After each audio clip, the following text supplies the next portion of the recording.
Hello everyone, welcome to Legal Corpus. Today we are going to discuss Fugitive Economic Offender Act 2018 जो कि 2018 में पास हुआ।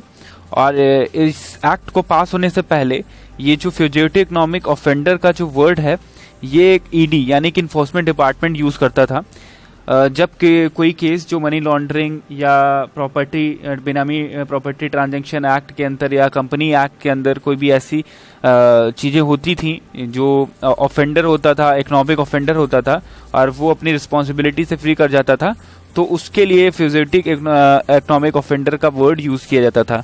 उसके पहले ये वर्ड जो था उसके लिए कोई प्रोविज़न या ऐसा कोई सच कोई एक्ट नहीं था।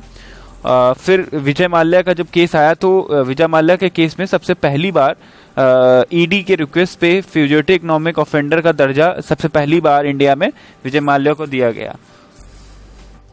और ये जो दर्जा दिया वो मुंबई के पीएमएलए जज यानी कि पीएमएलए यानी prevention of money laundering act 2002 जो है उसके अंतर्गत इस स्पेशल कोर्ट का गठन होता है, जो कि उस जो स्टेट के चीफ जस्टिस होते हैं उनकी रिकमेंडेशन कंसल्टेशन से ये सेशन कोर्ट को ये पावर दी जाती है कि वो इस स्पेशल मैटर को डील करे, जिसमें नीरव मोदी को भी पीएमएलए जज जो थे उन्होंने डिक्लेयर किया था as a fugitive economic offender. तो इसमें सबसे बड़ा रोल रहता है एनफोर्समेंट डायरेक्टरेट का, यानी कि जो ईडी रहती है उसका सबसे बड़ा रोल रहता है। तो चलिए अब इस फ्यूजिटिव इकोनॉमिक ऑफेंडर एक्ट 2018 को डिटेल में डील करते हैं और देखते हैं कि इसका ऑब्जेक्टिव क्या है, स्कोप क्या है, और इससे पहले कोई एक्ट थे जो प्रिवेल कर रहे थे और क्या क्या उनका जो स्कोप था और कैसे ये फ्यूजिटिव इकोनॉमिक ऑफेंडर एक्ट जो है पास किया गया, इसकी क्या नीड पड़ी। तो चलिए देखते हैं, इसके बेस को समझ लेते हैं। Basis of the act, United nation convention against corruption ratified by India in 2011, it provides for non conviction based asset confiscation for corruption related cases. जो इसका मेन मोटिव था उसमें यह था कि करप्शन रिलेटेड अगर केस होते हैं तो उनके लिए असेट्स का कॉन्फिस्केशन यानी कि उसको जो प्रॉपर्टी होगी उसको सीज करना और उसके कब्जे में लेना, और अथॉरिटी ये प्रोवाइड करती है कि जो अगर नॉन परफॉर्मिंग असेट्स होते हैं जिनकी वैल्यू तो होती है बट वो परफॉर्मिंग नहीं होते, यानी कि वो उतने वैल्यूबल नहीं होते हैं कि करप्शन चार्जेस जो लगे होते हैं या करप्शन केसेस होते हैं उनके जो है पैरेलल रखे जा सकें।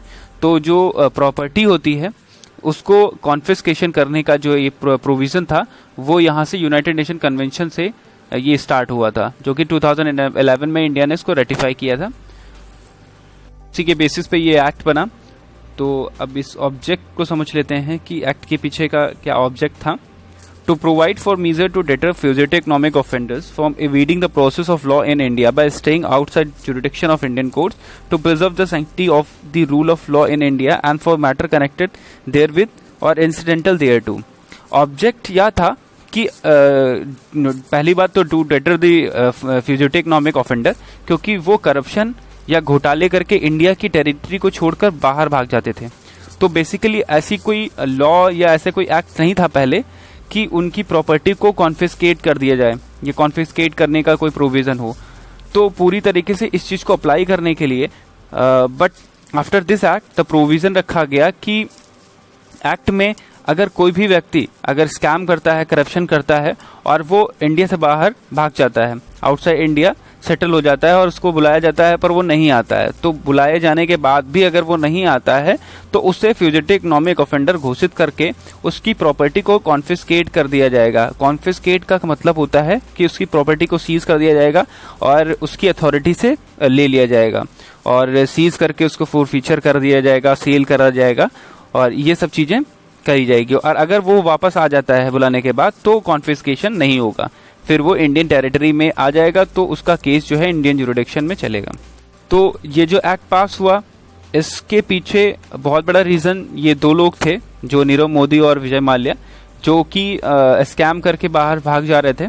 और फिर जो नॉन परफॉर्मिंग असेट्स जो मैंने पहले बताया कि वो बहुत ज़्यादा इंक्रीज हो रहे थे, जो पब्लिक सेक्टर बैंक्स हैं और उन पे बर्डन जो है सबसे ज़्यादा बढ़ रहा था, तो इसकी वजह से इस एक्ट को पास किया गया।